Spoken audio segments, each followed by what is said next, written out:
जी news.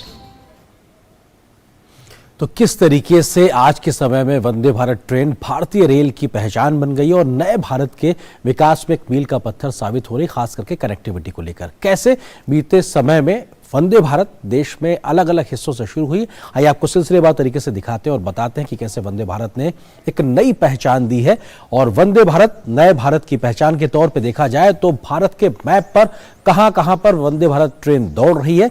सबसे पहले बात करते हैं 15 फरवरी 2019 को वंदे भारत एक्सप्रेस की पहली ट्रेन चली नई दिल्ली से वाराणसी। हम मैप पर भी इस बात का जिक्र कर रहे हैं कि कैसे किस जगह से कहां तक और किस तारीख को देश में वंदे भारत ट्रेन की शुरुआत हुई है, पहली नई दिल्ली से वाराणसी तक। इसके बाद हम अगली ट्रेन की बात करें तो वो ट्रेन थी नई दिल्ली से कटरा के लिए, और आप ये दिल्ली को कटरा यानी जम्मू से जोड़ने वाला जो इलाका है उसको कनेक्टिविटी के लिहाज से जोड़ा गया। और नई दिल्ली से कटरा की ट्रेन की शुरुआत 3 अक्टूबर 2019 को हुई है। अपने आप में लगातार बढ़ते हुए हमारे कदम। इसके बाद अगली ट्रेन का अगर हम जिक्र करें तो किस तरीके से वंदे भारत ने गांधीनगर से मुंबई के सफर को आसान बना दिया और ये इस इलाके को एक तरीके से कवर करते हुए दिखाई पड़ रहा है। तो गांधीनगर से मुंबई के इस ट्रेन की शुरुआत 30 सितंबर 2022 को की प्रधानमंत्री के माध्यम से, और ये लगातार देश में इसका दायरा बढ़ता जा रहा है। बेहतर सुविधाएं, बेहतर कनेक्टिविटी के लिहाज से।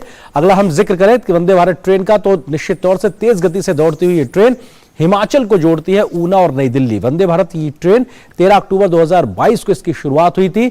नई दिल्ली से ऊना को यानी हिमाचल प्रदेश को ट्रेन कनेक्टिविटी और उसमें भी तेज गति से दौड़ती वंदे भारत के माध्यम से इसको जोड़ा गया था, दिल्ली और हिमाचल का। अगला हम जिक्र करें तो वंदे भारत ट्रेन की शुरुआत हुई थी 11 नवंबर 2022 को चेन्नई से मैसूरू। दक्षिणी राज्य में चेन्नई से मैसूरू को जोड़ने के लिए 11 नवंबर 2022 को वंदे भारत को हरी झंडी दिखाई गई थी। उसके बाद इस ट्रेन रूट पर आसान हो गया सफर, सुविधाएं बेहतर हुई और उसके अलावा समय भी कम लगना शुरू हुआ। चेन्नई मैसूर के बाद में अगर हम बात करें वंदे भारत ट्रेन के बढ़ते कदम की, तो नागपुर से बिलासपुर की 11 दिसंबर 2022 को वंदे भारत की शुरुआत हुई थी। और ये नागपुर से बिलासपुर के सफर को जोड़ने के लिए अपने आप में दिसंबर 2022 में इसको हरी झंडी दिखाई गई थी। यानी देश के हर क्षेत्र को भौगोलिक रूप से देखा जाए, ज्योग्राफिकली देखा जाए तो हर एक इलाके को जोड़ती नजर आ रही है।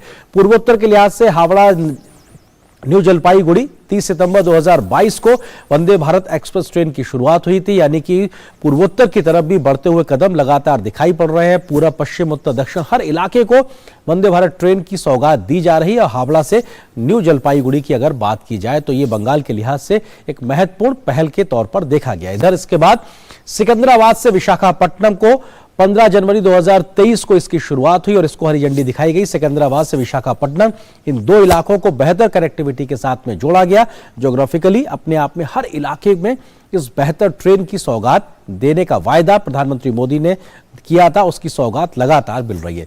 मुंबई से साईनगर शिरडी को भी वंदे भारत ट्रेन से 10 फरवरी 2023 को जोड़ा गया है। और मुंबई से शिरडी का सफर खास करके जो अध्यात्म को लेकर उस इलाके में जाते हैं उन लोगों के लिए खास करके बेहतर हुआ, आसान हुआ है। मुंबई से साईनगर शिरडी का ये सफर 10 फरवरी 2023 की तारीख जब इसको पहली बार हरी झंडी दिखाई गई। इसके अलावा हम बात करें मुंबई से शोलापुर, 10 फरवरी को ही 2023 को वंदे भारत ट्रेन को हरी झंडी दिखाई गई। और मुंबई से शोलापुर का सफर भी, क्योंकि महाराष्ट्र की एक बड़े राज्य के तौर पर हम जानते हैं, भौगोलिक तौर पे एक बड़ा राज्य, उसके भी अलग अलग इलाकों को आपस में बेहतर तरीके से वंदे भारत से जोड़ा गया। मुंबई से शोलापुर की शुरुआत 10 फरवरी को 2023 को। इसके अलावा बात करें मध्य प्रदेश को भी ये सौगात मिली है। भोपाल से नई दिल्ली को 1 अप्रैल 2023 को इसके साथ जोड़ा गया है। और ये अपने आप में मध्य प्रदेश में भोपाल से दिल्ली के सफर को भी इसने कम समय में तय करना शुरू किया 1 अप्रैल 2023 से।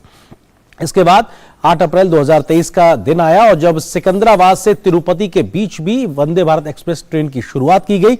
और ये भी खास करके तिरुपति जाने वाले जो भक्त होते हैं उनके लिए बेहतर कनेक्टिविटी की सौगात लेकर आए। 8 अप्रैल 2023 की तारीख और सिकंदराबाद से तिरुपति के बीच के इस सफर को आसान किया वंदे भारत ट्रेन ने। उसके बाद चेन्नई से कोयम्बटूर 8 अप्रैल 2023 को इसको भी शुरुआत की गई। चेन्नई कोयम्बटूर के बीच के सफर को आसान और सुविधाजनक बनाया गया। इसके बाद अगर हम बात करें दक्षिण राज्य के अलावा आगे, उसके बाद जब वंदे भारत ट्रेन का सफर आगे बढ़ा है तो अजमेर से दिल्ली कैंट, राजस्थान को दिल्ली से जोड़ने के लिए भी 12 अप्रैल 2023 को नई वंदे भारत ट्रेन की शुरुआत हुई और राजस्थान को सौगात मिली दिल्ली से जोड़ने को लेकर। अजमेर के बाद अगर हम बात करें यानी कि राजस्थान के बाद बात करें तो तिरुवनंतपुरम से कासरगोड 25 अप्रैल 2023 को ये दक्षिणी इलाका तिरुवनंतपुरम से कासरगोड का, जहां पर वंदे भारत ट्रेन की शुरुआत हुई 25 अप्रैल 2023 को। लगातार कहा जा सकता है कि एक तरीके से वंदे भारत ट्रेन जो कि भारत में बन रही है, आत्मनिर्भर भारत की पहचान है और एक तरीके से भारत की नई रेलवे की एक नई पहचान के तौर पे बन गई है।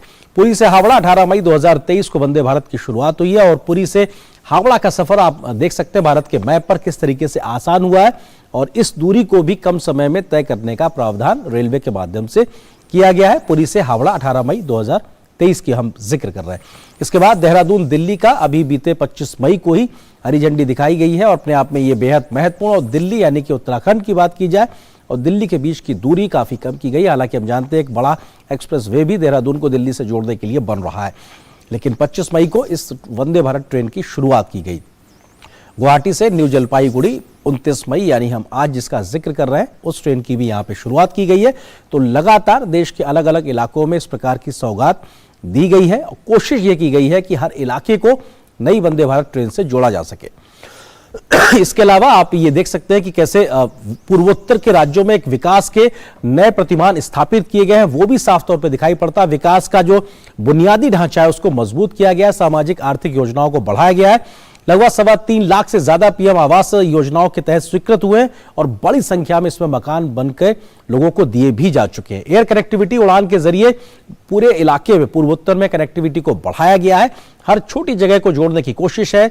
रूपसी, तेजू, पासीघाट, जोरहाट, लीलाबारी और शिलोंग, पंक्योंग, दीमापुर में जैसे इलाकों में एयरपोर्ट बने हैं वो एयर कनेक्टिविटी को बढ़ाया गया है।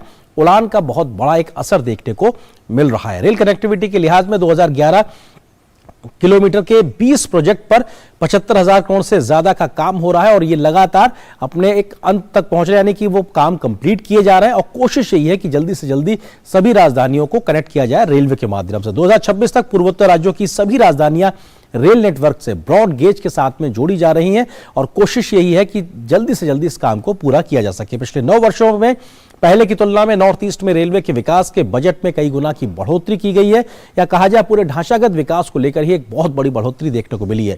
2014 से पहले नॉर्थ ईस्ट के लिए रेलवे का बजट, औसत बजट 2,500 करोड़ रुपए हुआ करता था, जिसमें बढ़ोतरी कर दी गई है और इस बार नॉर्थ ईस्ट का बजट 10,000 करोड़ रुपए से अधिक का किया गया है।